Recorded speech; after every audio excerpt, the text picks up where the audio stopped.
창세기 3장 17절 말씀.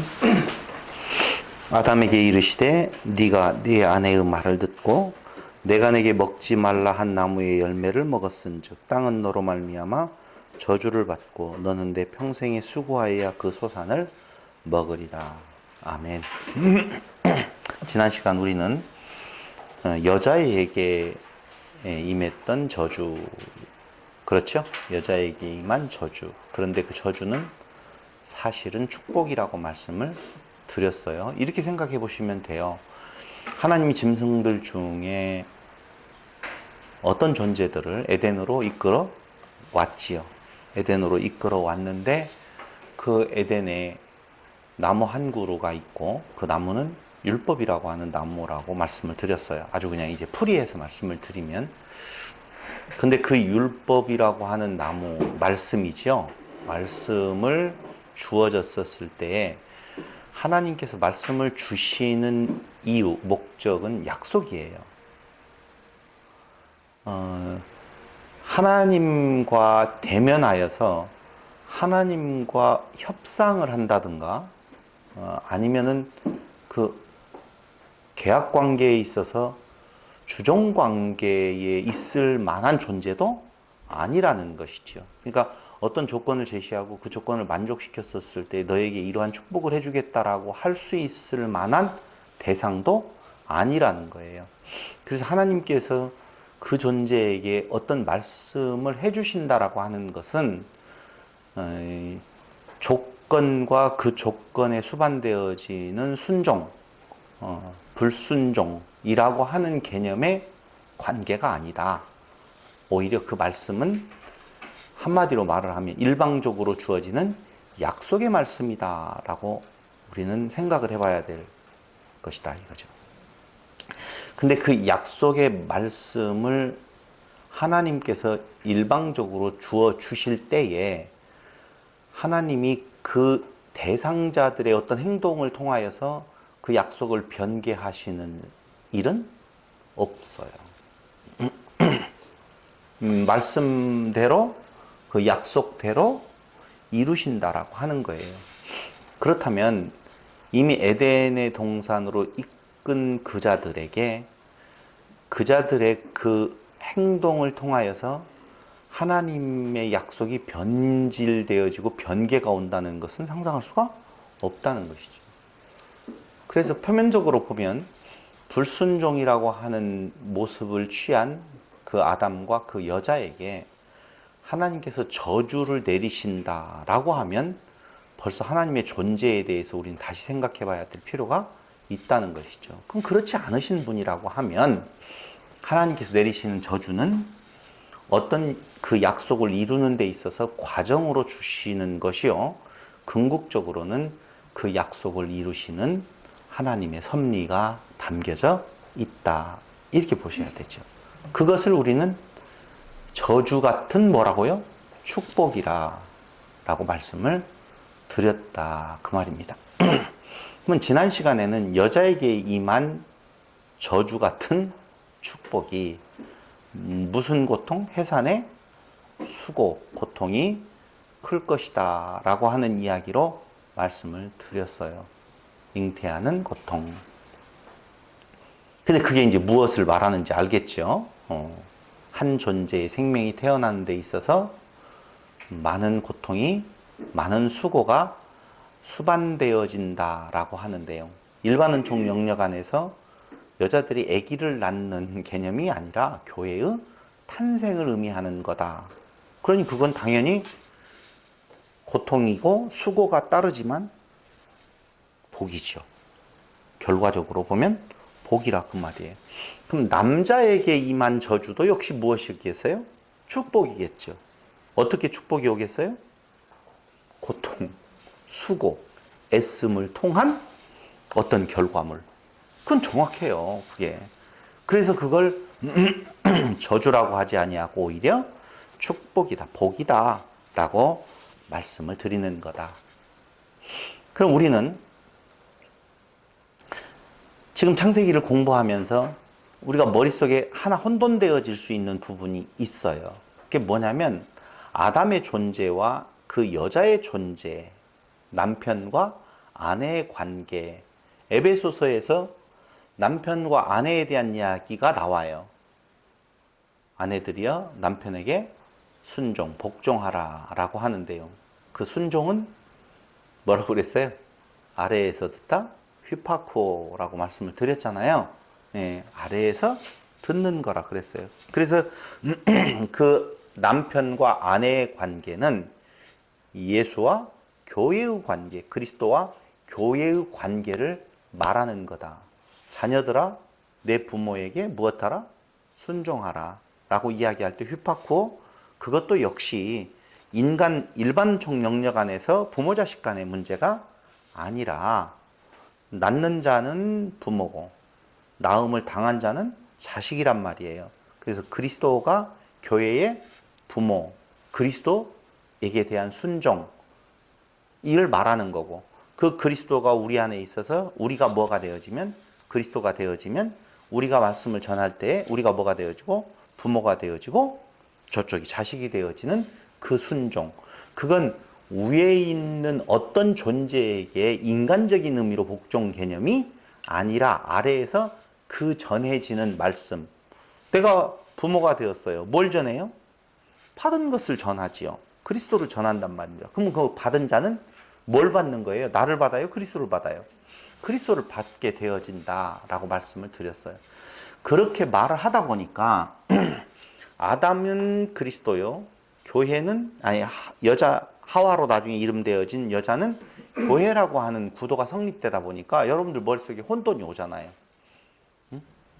아담이 그럼 범죄를 하느냐, 예수 그리스도가 범죄했느냐, 그런 식으로 1대1로 대응해서는 안 된다고 그랬어요. 의미적인 개념으로 지금 설명을 하고 있다는 것이지요. 아시겠죠?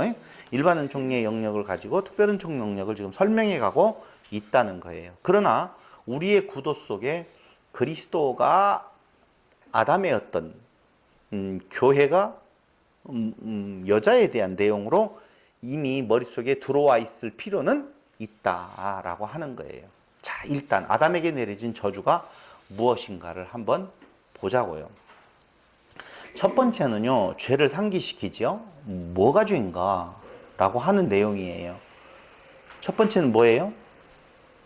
3장 19절에 보면 17절에 보면 아담에게 이르시되 네가 내 아내의 말을 듣고 내가 네게 먹지 말라 한 나무의 열매를 먹었은즉 이라고 나오죠. 아내의 말을 들었다라고 하는 내용이에요. 첫 번째 문제점, 아내의 말을 들었다. 두 번째로는요, 먹지 말라 한 나무의 열매를 먹었다. 그 말이죠. 아내의 말을 안 들을 수는 없었을까요?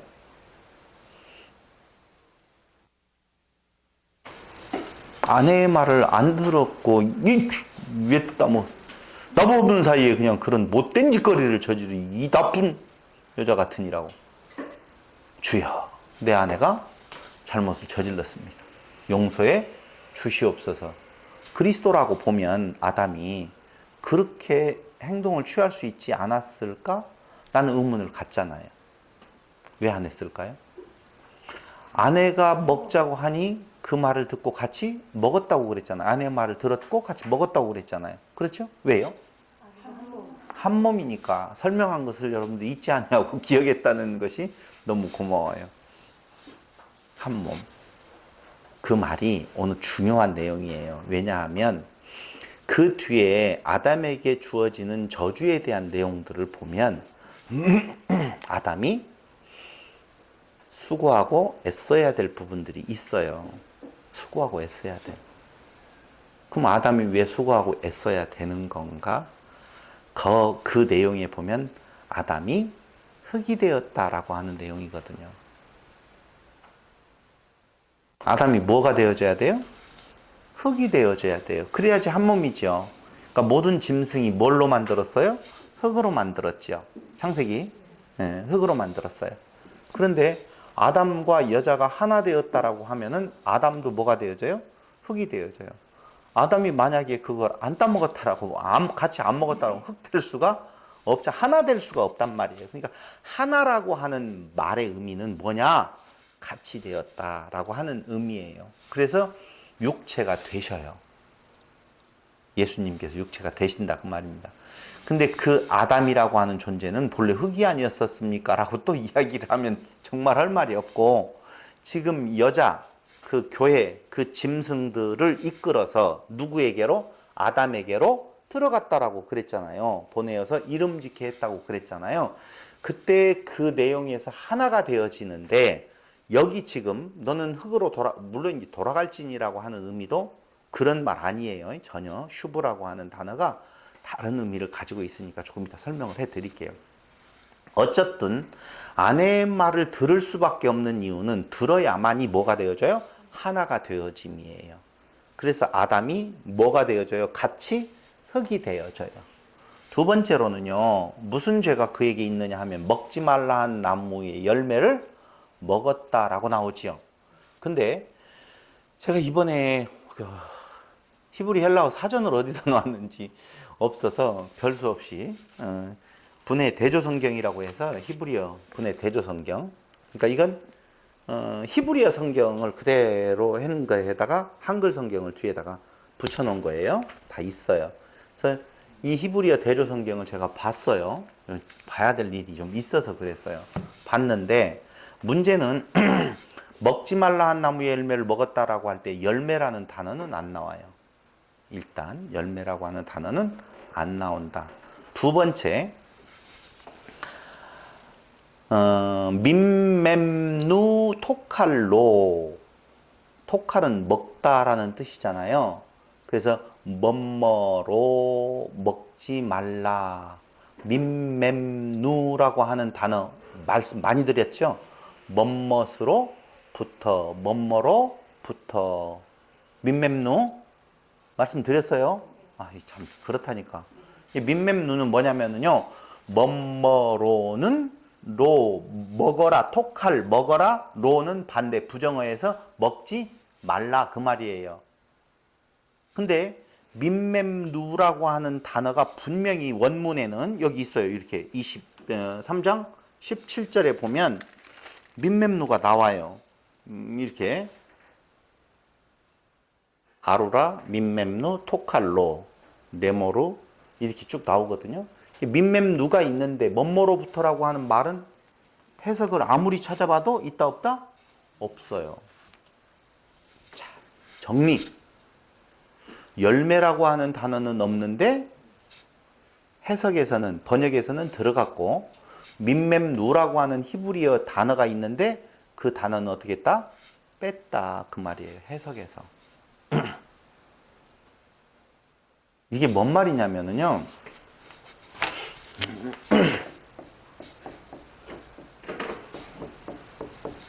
이 히브리어 단어 민멤누가 2장부터 3장까지 몇 번 들어가 있느냐?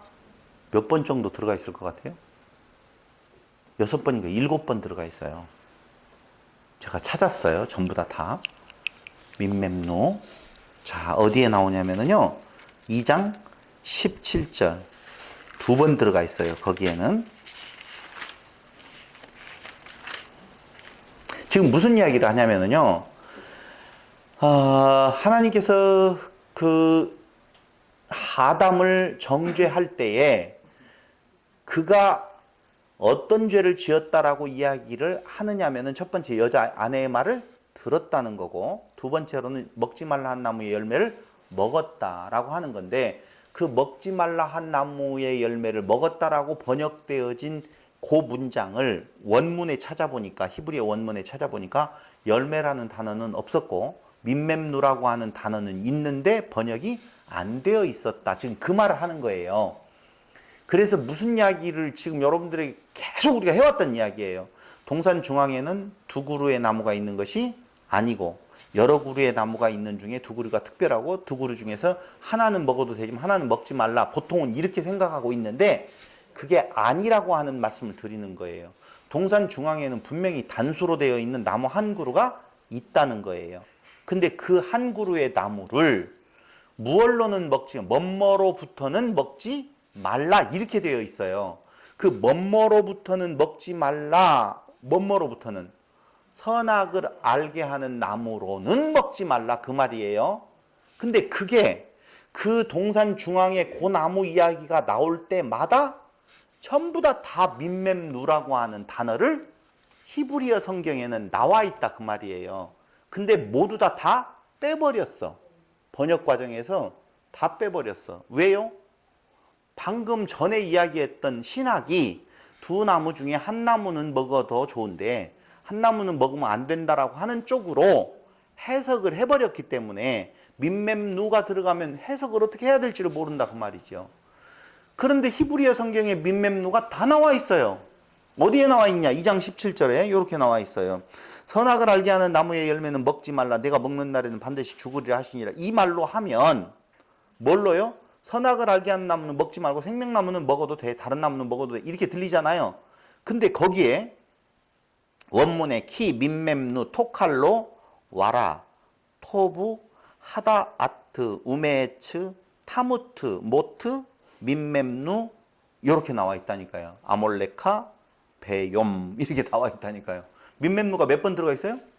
2번 들어가 있다니까. 그러니까 뭐뭐로부터는 먹지 말라라고 하는 의미지 선악을 알게 하는 나무의 열매는 먹지 말라 이렇게 안 되어 있단 말입니다. 아시겠죠? 밈맴누. 근데 또 나와요. 어디에 나오냐? 2장 17절엔 2번 나왔어요. 3장 3절에 보면 제가 그래서 여러분들이 저를 못 믿지는 않으시겠지만 여기 밈맴누에다가 이렇게 안 보여요? 그래 보이는 걸로 해봐요. 이거 빨간 걸로 해놨어요. 그 다음에 3... 예? 바이블렉스는 그런 말을 안 넣지요. 민만 나오더라고요. 안 넣어요. 왜냐하면 바이블렉스는 우선 우리 성경대로 많이 따라가 버렸다라고 보시면 돼요. 원어 성경이에요. 3장 3절에 보면 동산 중앙에 있는 나무의 열매는 하나님의 말씀에 너희는 먹지도 말고 만지지도 말라. 너희가 죽을까 하노라 하셨느냐 이렇게 해석을 했는데 원문에 보면은 뭐라고 나오냐면은 타케우 외로 밈맴누 토칼루로 토칼은 아까 뭐라고 그랬어요? 먹어라 로 먹지 말아라. 그 앞에 뭐라고요? 밈맴누라고 되어 있는데 그건 뭐뭐로는 그게 뭐로는 선악을 알게 하는 나무로는. 근데 중앙에 있는 나무의 열매는 하나님의 말 먹지도 말고 이렇게 지금 번역을 해버렸다니까. 그게 아닌데 이해됐죠? 그러니까 중앙에 있는 나무 한 그루가 있는데 그것을 뭘로는 선악을 알게 하는 지식나무로는 먹지 말아라 그 말이에요. 지금 먹는데 뭘로는 먹지 말아라? 선악을 알게 하는 나무로는 먹지 말아라. 근데 우리는 생각을 할 때 나무를 어떻게 먹냐? 그러니까 열매 갖다 붙여야 되고. 두 번째, 열매 있는데 한 나무에서 어떻게 같은 다른 열매가 있냐? 그러니까 이 나무 저 나무를 만들 수밖에 없다니까요. 근데 정확하게 밈맴누를 쓰는 이유는 그 나무 한 그루가 있는데 거기에 있는 그것을 선악 지식나무로는 먹지 말아라 그 말이에요. 먹어야 되는데 그걸 당연히 먹어야죠. 난 생명이 뭐예요? 떡이잖아요. 먹어야 돼요. 그 나무를 생명나무로 먹는, 그리스도로 먹는 거라고 그랬죠. 근데 글로 먹어야 되는데 뭘로 먹어? 선악 지식나무로 먹는다라고 하는 개념이 밈맴누라고 하는 단어를 쓰는 거예요. 뭐뭐로부터라고 하는 단어예요. 3장 3절에 했어요. 3장 5절에도 또 나와요. 바로 이어서 너희가 그것을 먹는 날에는 너희 눈이 밝아져 하나님과 같이 되어 선악을 알 줄 하나님이 아심이니라라고 되어 있는데 여기에 역시 밈맴누 그것으로부터 그냥 그것을 먹는 날에는 이렇게 나오잖아요. 그것을이라고 하는 것은 우리 문법으로 보면 을 이건 뭐예요? 목적어지요. 근데 목적어가 거기에 아니에요. 밈맴누는 전치사지 뭐뭐로부터라고 하는 전치사인데 그걸 뭘로 목적어로 그냥 해석을 해버렸다니까. 번역을 다 틀린 거예요. 전치사예요. 뭐뭐로부터는 그리고 선악을 알게 하는 나무로부터는 먹지 말아라. 3장 5절에 대한 내용이 그 말이에요. 그 다음에 3장 11절에도 역시 11절에 이르되 여기 밈맴누 근데 이르시되 누가 너의 벗음을 내게 알렸느냐 내가 내게 먹지 말라 행한 명한 그 나무의 열매를 내가 먹었느냐라고 되어 있죠. 그러니까 여기 먹지 말라 명한이라고 하는 내용에 있어서 밈맴누가 또 나온다 그 말입니다. 그 다음에 또 하나 있죠. 3장 17절. 지금 우리가 보고 있는 이 대목이에요. 3장 17절. 한번 보세요. 17절. 아담에게 이르시되 내가 내 아내의 말을 듣고 내가 먹지 말라 한 나무의 열매를 먹었은즉. 이때 먹지 말라 한 나무 이야기가 나올 때 토칼로가 뒤에 나오고 앞에 밈맴 누가 또 나온다 이거예요. 하나 더 있을까요? 안 있을까요? 그렇죠. 있죠. 왜? 물어보니까 벌써 하나 더 있으니까 있다고 그러겠죠. 그게 뭐냐면은 3장 22절에 보면 22절에 보면 여호와 하나님이 이르시되 보라 이 사람이 선악을 하는 일에 우리 중 하나같이 되었으니 그가 그의 손을 들어 생명나무 열매도 따먹고 영생을 까하노라 라고 되어 있죠. 거기에 원어에 보면요. 민멤누, 케, 아하드, 하야담, 하아담, 헨, 엘로힘, 아도나이, 와요멜 이렇게 쭉 나와 있어요. 뭐라고 나와 있다요? 민멤누 선악을 하는 일에 하나같이 되었다 라고 되어 있대. 그러니까 봐봐요. 지금 몇 번 나왔냐면 2장부터 3장까지 민멤누가요 7번 들어가 있어요. 7번 들어가 있는 내용들을 자세히 살펴보니까 무엇하고 연관되어져 있냐? 전부 다 선악을 알게 하는 나무하고 연관되어질 때 뭘 쓰더라? 민멤누를 쓰더라. 근데 아무데도 해석하지 번역을 하지 않았어요. 그러니까 이 내용은요. 민멤누라고 하는 것은 뭐뭐로부터는 먹지 말라. 동산 중앙에 있는 나무하고 다 연결되어질 때 무엇을 쓰더라? 민멤누라는 단어를 쓰더라. 그러면 동산 중앙에는 두 나무가 있는 것이 아니라 한 나무가 있다. 그 한 나무는 뭐라고? 무슨 나무? 율법의 나무. 그 말씀이 주어질 때 그건 약속으로 받으면 복이지만 그걸 율법 지켜야 할 행위의 규범으로 받으면 저주라니까요. 그게. 그래서 그걸 행위의 규범으로 받아서 자기가 어떻게 해보려고 하는 을을 세우려고 하는 것이 아담이 선악을 하는 지식나무로 먹은 거예요. 누가? 하와가. 그러니까 여자가 먹어요. 그 여자의 먹음에 아담은 어떻게 해요? 동참해버리는 거예요. 같이 되어지니까. 동참해서 같이 죽고 다시 살려내시는 복음을 지금 이야기를 하고 있다라는 거죠. 그래서 다시 정리해보면 동산 중앙에 생명나무와 선악을 알게 하는 나무가 있었다라는 말은 잘못 번역된 분명한 오류고 동산 중앙에 있는 한 그루의 나무, 그 나무는 무슨 나무? 하나님의 말씀, 율법의 나무가 있었는데 그것을 선악을 알게 하는 나무로는 먹지 말라고 정해놓은 거예요. 근데 먹어요, 안 먹어요? 먹어요. 즉 말씀을 지켜야 될 행위의 규범으로 보는 것, 선악지식나무로 먹는 것이요. 말씀을 약속의 복음으로 보는 것, 생명나무로 먹는 거예요. 아시겠죠? 그럼 이제는 우리는 어떻게 되겠어요? 당연히 약속의 복음으로 보는 생명나무. 약속의 복음이 뭐예요? 내가 뭐라고 그랬어요? 말씀이라고 그러잖아요. 그러니까 예수를 발견하게 되어지는 것, 그게 바로 우리에게 있어서 생명이지요. 근데 그걸 우리가 할 수 있어요? 없어요? 없어요. 없어서 나중에 이제 쫓겨나갈 때에 무슨 일이 일어나느냐? 오르라고 하는 가죽 옷을 지어 입혔다고 그러잖아요. 우리가 좋게 생각하잖아요. 가죽을. 그게 복음인 것 같잖아요. 아니에요. 반대되는 개념이에요. 오르라고 하는 가죽이라고 하는 개념이 전혀 반대되는 개념인데 그건 그때 가서 오늘 오후에 나올 거예요. 아니 오후 두 번째 시간에 다시 말씀을 드리도록 하겠습니다. 이렇게 죄가 무엇이냐? 첫째 여자의 말을 들었다. 두 번째 먹지 말라 한 나무를 먹었다. 우리는 정확하게 하자고요. 먹지 말라 한 나무로 먹었다. 그 말이에요. 그래서 어떻게 되게 돼 있어요? 땅이 저주를 받는다. 땅 하니까 무슨 땅을 생각하면 안 된다고 그랬죠? 지금 우리가 농사짓고 사는 그 땅을 생각하면 안 되는 거예요.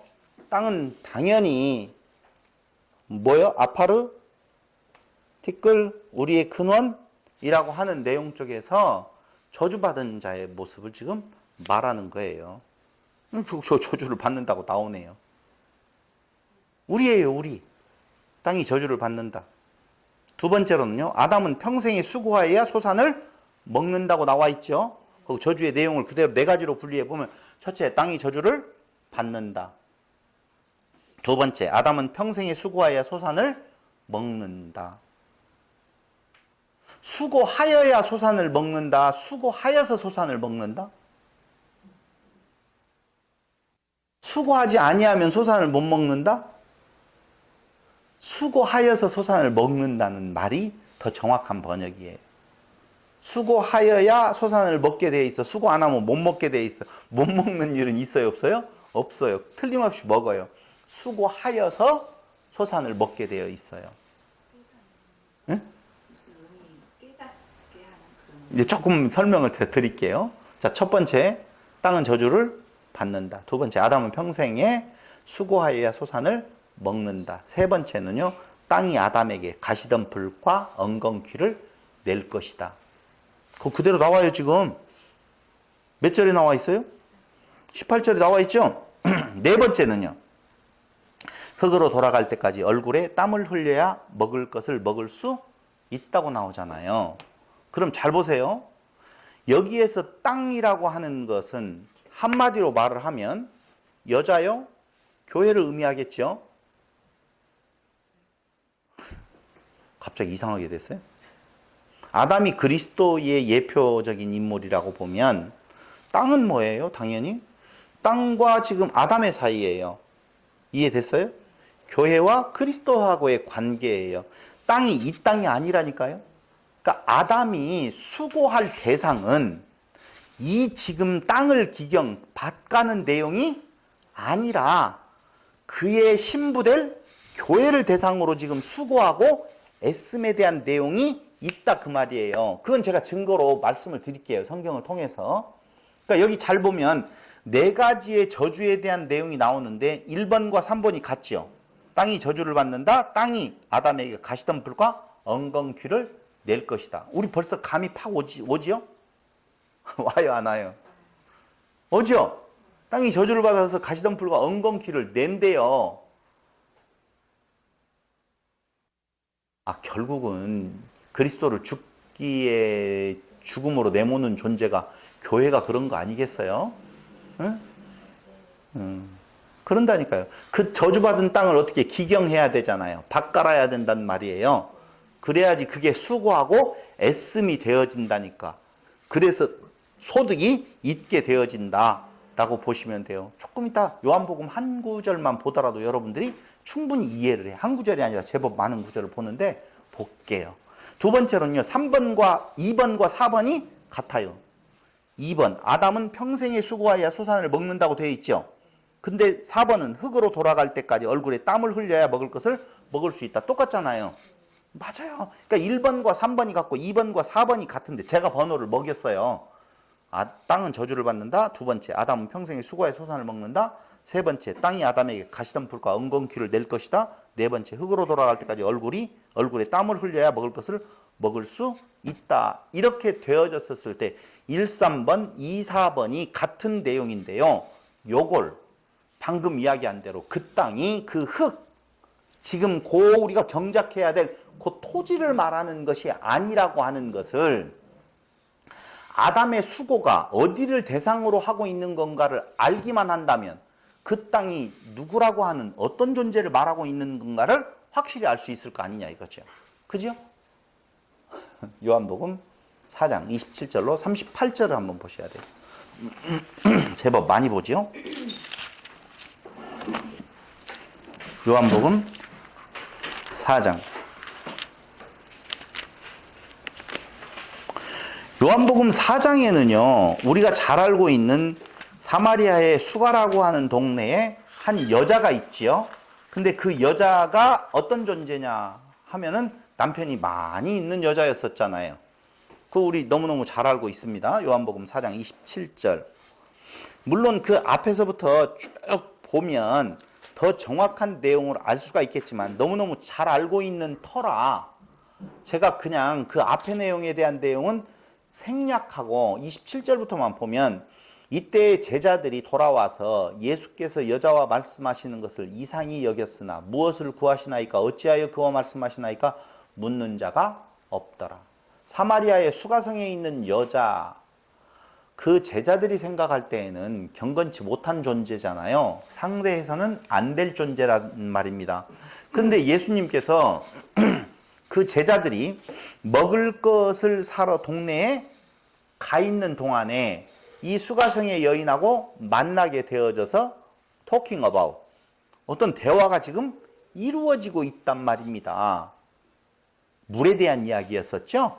그래, 영원히 목마르지 않는 물을 내가 너에게 준다라고 하는 내용 중에서 그러고 있는데 제자들이 돌아왔어요. 돌아와서 여자하고 이야기하는 것을 보니 무엇을 구하려고 얼마나 배가 고프셨으면 저 여자하고 무슨 이야기를 하고 있지라고 생각하는 거예요. 사마리아 여자에게.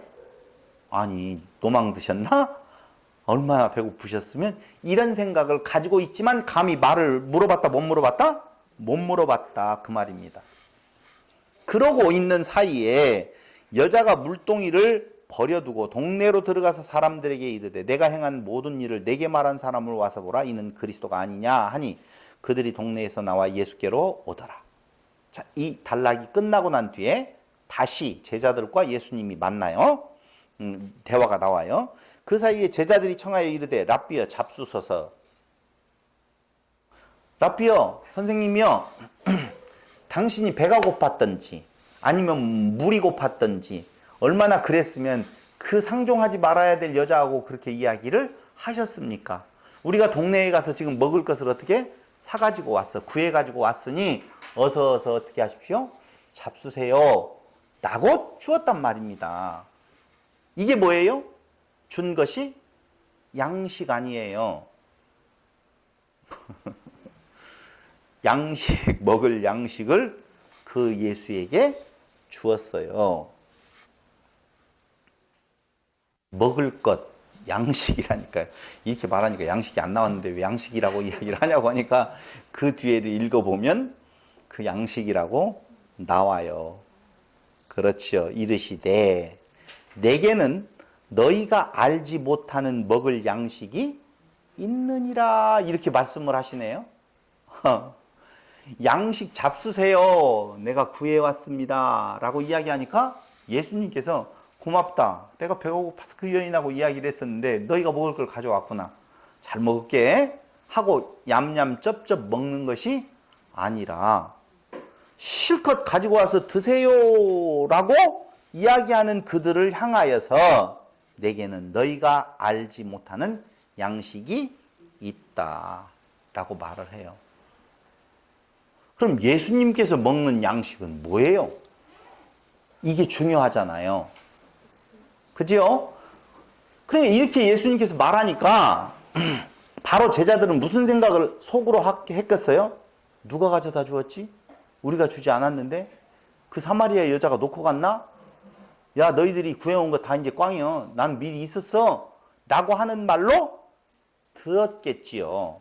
근데 그 말을 할 수가 없었을 때에 그때 예수님께서 다시 이게 33절 제자들이 서로 말하되 누가 잡수실 걸 갖다 드렸는가 하니 예수께서 이르시되 다 같이 시작 나의 양식은 나를 보내신 이의 뜻을 행하며 그의 일을 온전히 이루는 이것이니라.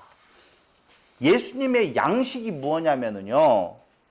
지금 입으로 들어가는 것 크게 부족해서 배가 고파서 그걸 먹어야 된다는 것이 아니라 나의 양식은 오히려 전혀 입으로 들어가는 먹을 것이 아니라 나를 보내신 이의 뜻을 행하며 그의 일을 온전히 이루는 이것이라고 양식을 말하고 있어요. 자, 한번 보자고요. 아담에게 해 주었던 하나님의 저주의 축복이 무엇이었었냐라고 하면은요. 무엇이었어요? 평생의 수고하여야 소산을 먹는다. 누가? 아담이. 두 번째, 흙으로 돌아갈 때까지 얼굴에 땀을 흘려야 먹을 것을 먹을 수 있다 그랬잖아요. 그럼 아담의 먹을 양식은 아담이 뜻하고 있는 그리스도가 먹을 양식하고 같잖아요.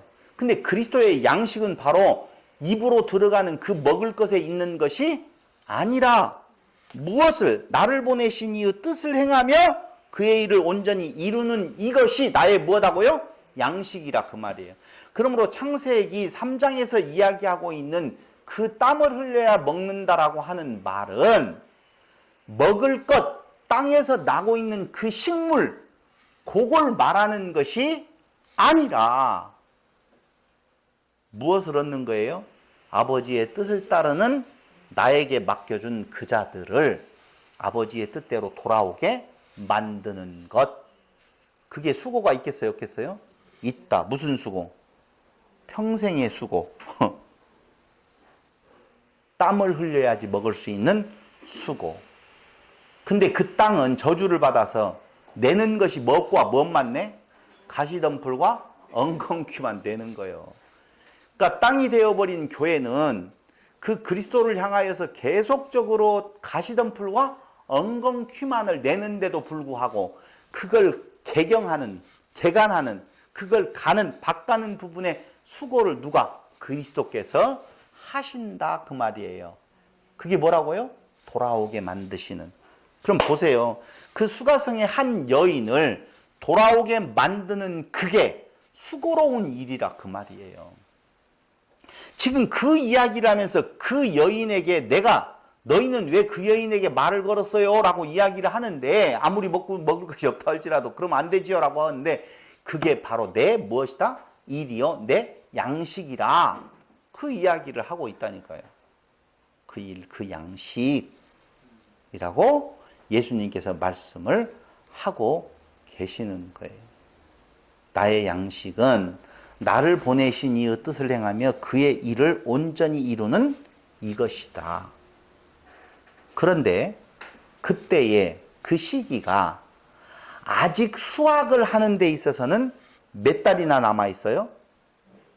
한 석 달 남아있는 것 같아요. 멀었어.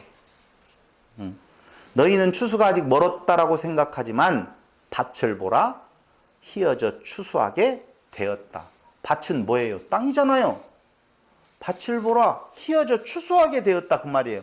너희는 지금 육체에 그 먹을 양식이 있는 그 밭을 보면 거기는 아직 멀었어. 3개월도 더 남은 것 같아. 넉 달이냐? 넉 달이에요? 넉 달이 지나야 추수할 때가 이르렀다라고 하는데 지금 그 말 하는 거 아니야. 우리의 추수는 어디에서 이루어진다고요? 이 땅이 지구 이거 그 땅이 아니라 우리를 기다리고 있는 그 수가성의 그 여인, 그것이 뭐라고 말해요? 추수 상대가 되어질 밭이 휘어진 것, 이미 때가 된 것이라 지금 그 말이죠. 이해됐죠? 충분히. 거두는 자가 이미 싹도 받고 거기 그대로 이어져요. 계속적으로. 눈을 들어보라, 밭을 보라, 희어져 추수하게 되었다. 그러므로 저주받은 땅은 이 지구의 땅덩어리가 아니라 뭐라고요? 교회. 한마디로 말을 하면 여자. 이렇게 되어진다 그 말이에요.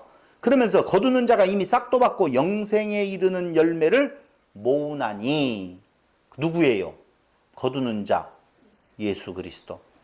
이미 싹도 받았어요. 다 정해진 거예요. 영생에 이르는 열매를 모으나니 맞아요. 구원에 이르는 자들, 이를 자들을 모으나니 이는 뿌리는 자와 거두는 자가 함께 즐거워하게 하려 함이라. 뿌리는 자 누구? 하나님. 거두는 자 누구? 예수. 함께 즐거워한대요. 그 즐거워하는 일들을 하기 위해서 무엇하고 있어요? 지금 저주를 내리는 거예요. 무엇 만드시려고? 죽여서 새로 태어난 새로운 피조물로 만들기 위해서 그 일을 지금 하시는, 이게 축복이지 저주가 아니라는 거지요. 그런데 인간적인 시각으로 보면 그게 저주로 보여지니 하나님께서 그 선악을 하는 나무로 먹은 자들을 지금 저주하는 형태로 보여질 뿐이에요. 근데 그건 저주가 아니라 뭐라고요? 축복이다 라고 하는 내용이죠. 37절 그런즉 한 사람이 심고 다른 사람이 거둔다 하는 말이 옳도다. 이 말이 그런 의미를 담고 있어요. 도대체 이게 무슨 말인가? 고민스러웠지 않았어요? 그 뒤에 말은 더 고민스럽죠? 내가 너희로 노력하지 아니한 것을 거두러 보내었노니 다른 사람들은 노력하였고 너희는 그들이 노력한 것에 참여하였느니라. 제자들이 가서 뭔가를 가지고 왔잖아요. 그들이 노력해서 거뒀어요? 아니잖아요. 다른 사람이 노력한 것을 가서 가지고 온 거잖아요. 그런 것처럼, 이해됐죠? 그런 것처럼 나는 누구예요? 추수꾼이지요. 그러죠? 추수꾼이 이상한 추수꾼들이 많아가지고 이상하지만 추수꾼이에요. 그 안에서 우리가 또 뭘로 변화되어져요? 추수꾼으로 또. 그 추수라고 하는 개념이 무엇을 말하는 건가? 땅에서 얻어질 어떤 곡식에 대한 내용이 아니라 바로 구원받아야 될 교회를 대상으로 한 거다. 이 내용으로 보건대 아까 말한 대로 땅이 저주를 받는다. 아담은 평생에 수고하여 소산을 먹는다. 땅이 아담에게 가시덤불과 엉겅퀴를 낼 것이다. 흙으로 돌아갈 때까지 얼굴에 땀을 흘려야 먹을 것을 먹을 수 있다라고 하는 이 네 가지의 저주는 두 가지로 축약되어질 수 있고, 하나는 그 상대적인 교회는 아무 일을 할 수 있어요, 없어요? 없어. 핑핑핑핑 딴짓거리만 해. 가시덤불과 엉겅퀴를 낼 뿐이에요. 예수를 죽이는 쪽으로 가지만 그 예수님은 어떻게 해요?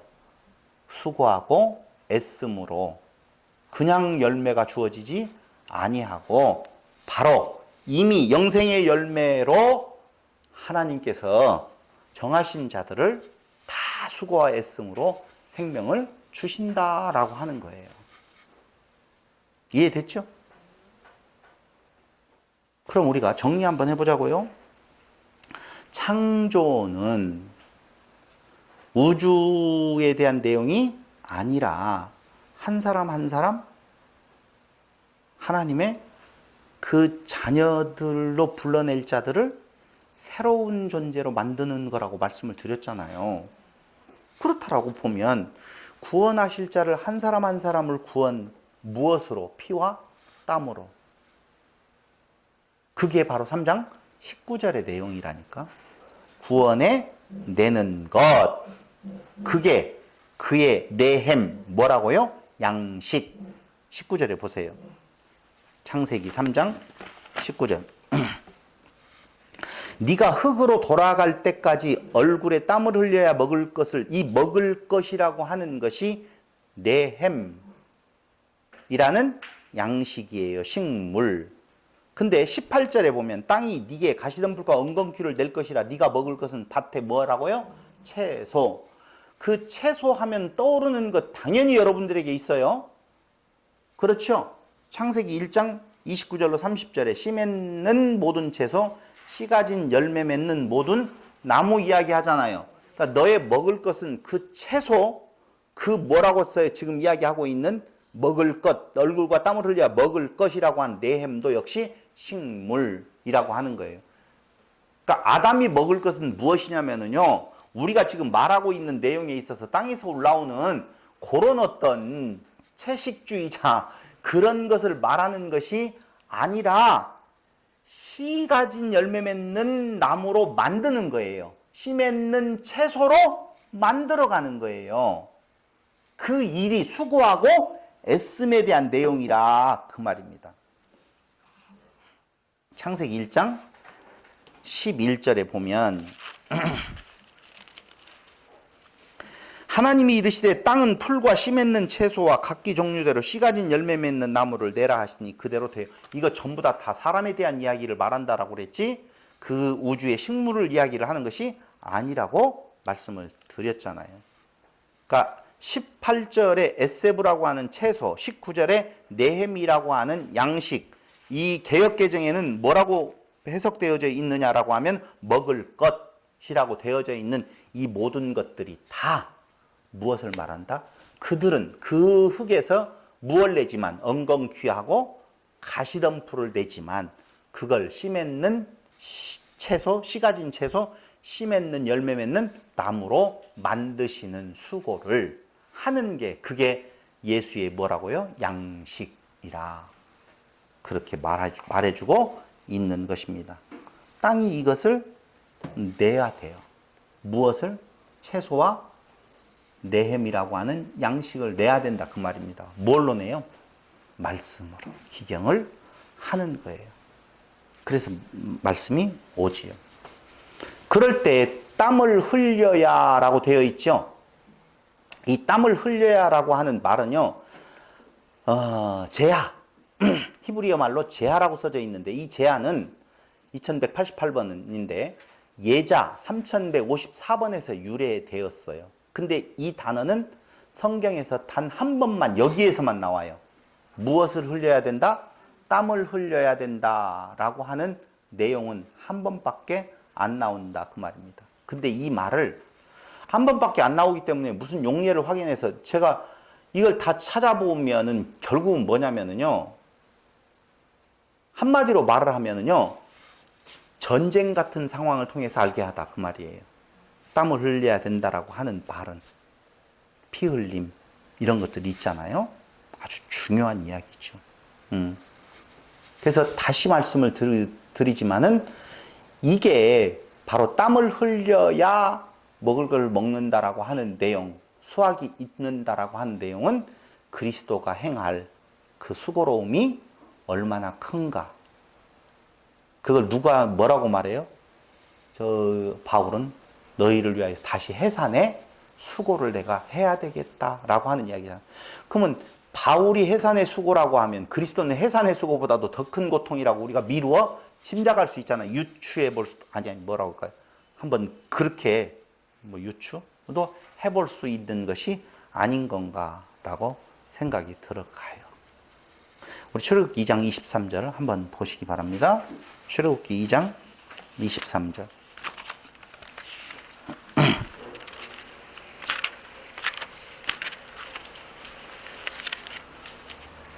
여러 해 후에 애굽 왕은 죽었고 이스라엘 자손은 고된 노동으로 말미암아 탄식하며 부르짖으니 그 고된 노동으로 말미암아 부르짖는 소리가 하나님께 상달된지라. 하나님이 그들의 고통 소리를 들으시고 하나님이 아브라함과 이삭과 야곱에게 세운 그의 언약을 기억하사 하나님이 이스라엘 자손을 돌보셨고 하나님이 그들을 기억하셨더라 라고 고된 노동이라는 말이 나오죠. 이게 히브리 말로는 아보다라고 하는 단어인데요. 아바다에서 유래했어요. 그 아바다라고 하는 말은 어디서 많이 좀 들어본 듯 하지 않아요? 아바다라고 하는 내용은요. 이게 뭐냐면은요. 이 아바다라고 하는 말이 어디를 찾아봐야 될까요? 창세기 5장 29절.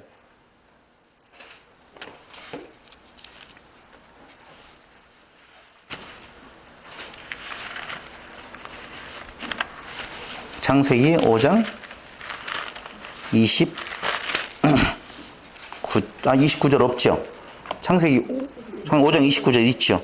29절 거기에 보면 이름을 노아라 하여 이르되 여호와께서 땅을 저주하심으로 수고롭게 일하는 우리를 이 아들이 안위하리라 하였더라. 여기 수고롭게가 나오죠? 이차본이라는 단어인데요. 이차본이라고 하는 말은 아짜부에서 유래되었는데요. 그 이차부, 이차본은 고통을 주다, 슬프다, 경배하다, 노역, 수고 이런 뜻을 가지고 있어요. 그러니까 수고롭게 일한다. 아까 뭐라고 고된 노동, 아보다, 아바다라고 하는 내용인데요. 이 아바다라고 하는 5647번은 아짜부 6087번에서 유래되어 있는데 이 아짜부가 뭐냐면은요. 5장 29절에 나오는 이차본이라고 하는 단어하고 같은 의미예요.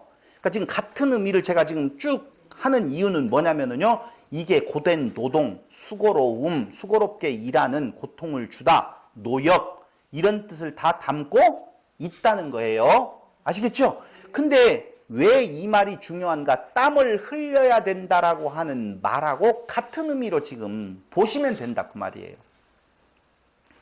근데 그 가운데에 뭐가 나온다고요?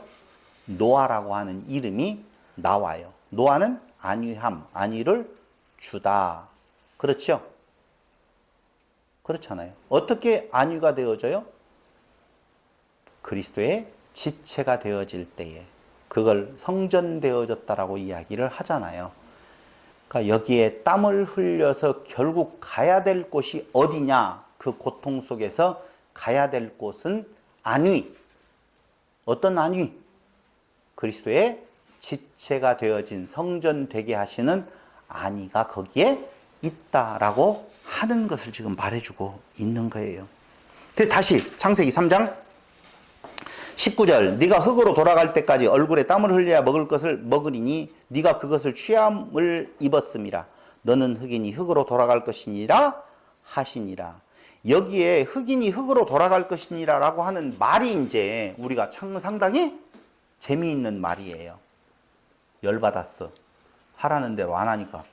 너는 흙에서 왔으니까 흙으로 어떻게 가버려.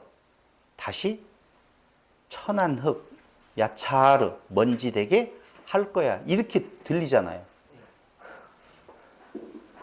하나님의 열받으심으로 보여지는데 그런 뜻 아니에요. 진짜 그런 뜻 아니에요. 그럼 도대체 무슨 뜻이냐 이거죠. 무슨 뜻일까요? 그게 뭐냐면 흙이니 흙으로 돌아갈 것이니라 라고 하는 말은 하아담, 엘하아담 이렇게 쓰여져 있어요. 원문의 순서는 하아담 엘이라고 되어 있는데 우리가 흔히 발음하기를 엘하아담이라고 이렇게 발음을 해요. 그러니까 이게 무슨 말이냐면요. 흙으로 짐승들을 지으시고 아담에게 이끌어 가셨다라고 하는 말이 창세기 2장 19절에 있죠. 하아담, 엘하아담이라는 단어로 문장으로 되어 있는 창세기 2장 19절에 흙으로 짐승들을 지으셔서 아담으로 이끌어 가셨다. 이렇게 나온 말이에요. 지금 그게 엘하아담이 2장 19절. 그럼 무슨 말을 설명하려고 지금 2장 19절을 끄집어냈냐면요. 3장 19절에 흙이니 흙으로 돌아갈 것이니라. 이 말이 도대체 무슨 말인 건가를 좀 알아야 될 거 아니에요. 지금 앞에 있는 내용이 저주가 아니라 무엇이었었어요? 축복이었다라고 말씀을 드렸어요. 앞에 저주라고 하면 흙으로 돌아가라는 말이 저주로 같이 가잖아요. 그래서 뭐 이상 없이 그냥 받아들이는 듯 했잖아요. 그렇다면 이제 문제가 되어진 것이 바로 그 뒤에 나오는 가죽옷을 입혀서 내보냈다라고 하는 것은 또 다시 은혜를 베푼 거잖아요. 가죽옷은 예수 상징이라고 해서 한 마리 양이 죽고 그걸로 지어 입혔다. 그러니까 어떻게 된다? 하나님의 은혜를 덧입혀 준 거잖아요. 그럼 그리스도의 은혜로 덧입혔으니 왜 쫓겨나요? 그냥 거기에 살아야지. 앞뒤가 안 맞는단 말입니다. 지금. 그럼 앞뒤가 맞게 되어져 있어요, 원래. 아까 이야기했던 저주가 저주예요? 축복이에요? 축복이에요. 근데 지금 여기에서 흙으로 돌아갈 것이니라라고 하는 말은 축복일까요? 저주일까요? 축복이어야 되죠. 저주 같은 저주로 표현되어진 뭐라고요? 축복이라니까. 맞아요. 그 다음에 나오고 있는 그게 축복이라고 보면 아담에게 가죽옷을 지어 입혔다라고 하는 것은 축복이에요? 저주예요? 아까 축복이 아니라고 이야기를 했잖아요. 그러면 다시 또 저주가 나온다면 이은재 네 논리에 네가 지금 모순에 걸렸잖아. 이렇게 말할 수 있죠. 따라왔어요 지금? 네. 따라오셔서 고마워요. 근데 그게 그 부분에 대한 내용이 의미가 있어요. 축복은 축복인데 그 축복을 이루는 방법론에 있어서 어떻게 한다? 수고하고 애씀이 있다는 거예요. 그럼 수고하고 애씀이 있다는 말이 바로 무엇에 대한 내용이에요? 그 가죽 옷이라고 하는 말로 되어지는 것이 수고하고 애써야 될 내용이에요. 뒤에 조금 이따 설명을 해드리지. 그럼 지금 이야기할 것은 뭐냐면요. 아까 창세기 2장 19절에서 2장 19절 한번 또 보고 이야기해야지 안 보고 이야기하면 정확하지 않으니까. 여호와 하나님이 흙으로 각종 들짐승과 공중에 각종 새를 지으시고 아담이 무엇이라고 부르나 보시려고 그것들을 그에게로 이끌어 가시니 아담이 각 생물을 부르는 것이 곧 그 이름이 되었더라라고 되어 있잖아요. 그게 아까 이야기 하아담, 엘하아담이라는 문장이라고 그랬어요. 흙으로 짐승들을 지으시고 아담에게 이끌어 가셨다. 즉 이건 아담 안으로 들어가게 했다. 잘 보세요. 그때 설명했어요. 아담 앞으로 지나가게 한 것이 아니라고 그랬어요. 아담 안으로 들어가서 이름을 지었다는 말은 하나가 되었다는 말이거든요. 아담 안으로 들여 보내다. 지금 그 말이에요. 좀 반응을 해주세요. 하나가 되었다. 그럼 그 말은 뭔 말이라고요? 아담과 무엇이 짐승들이 하나가 되었다, 흙이 되었다 이 말이에요. 보세요. 창세기 2장 19절에는 너희가 내 안에 있고, 맞죠? 너희가 아담을 중심으로 놓고 봐봐요. 너희 짐승들이 내 안에 들어와서 있고 내가 너희 안에 있어. 그건 어떤 거예요? 어디 구절에 나와요? 내가 너희 안에 있으면? 예? 창세기 3장 19절을 봐봐요. 네가 흙으로 돌아갈 때까지라고 그랬잖아. 너는 흙이니 흙으로 돌아갈 것이니라. 아담에게 지금 하는 이야기 아니에요.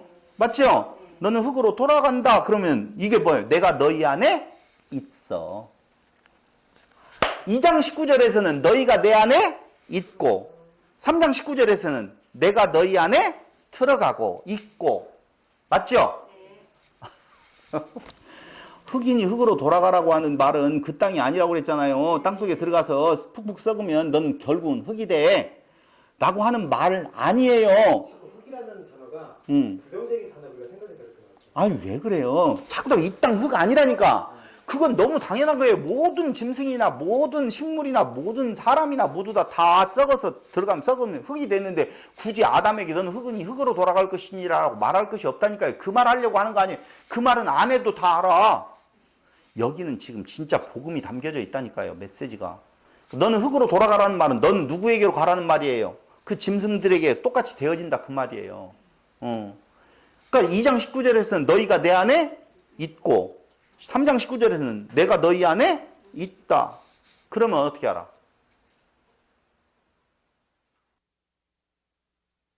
그럼 어떻게 해야 돼요? 어떻게 하고 싶지 않아요?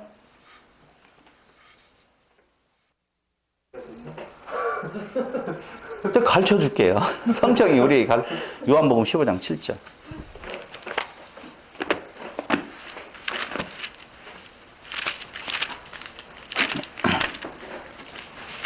너희가 내 안에 거하고. 자, 다 같이 시작. 너희가 내 안에 거하고 내 말이 너희 안에 거하면 무엇이든지 원하는 대로 구하라. 그리하면 이루리라 라고 되어 있어요. 그죠? 무엇이든지 구하라. 무엇이든지 그러면 어떻게 된다? 이루어진다. 이 구하는 것이 뭐예요? 생명이요? 영생이라 그 말입니다. 맞죠? 맞다니까요.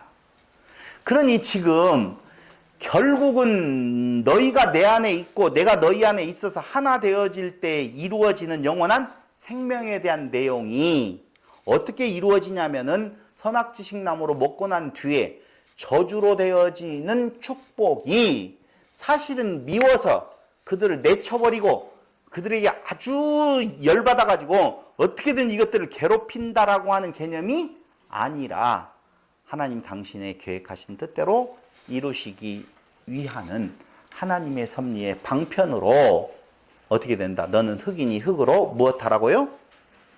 돌아갈 것이니라 라고 되어져 있어요. 근데 이걸 원어 슈브라고 하는 말로 잠깐 쉬었다가 풀면 아 진짜 그렇구나 이걸 알 수가 있다니까요. 회복한다는 표현. 그런 의미예요. 슈브라고 하는 그 단어가요.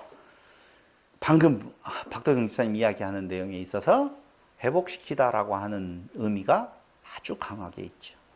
그건 잠깐 쉬었다가 두 번째 시간에 말씀을 드리도록 하겠습니다. 네.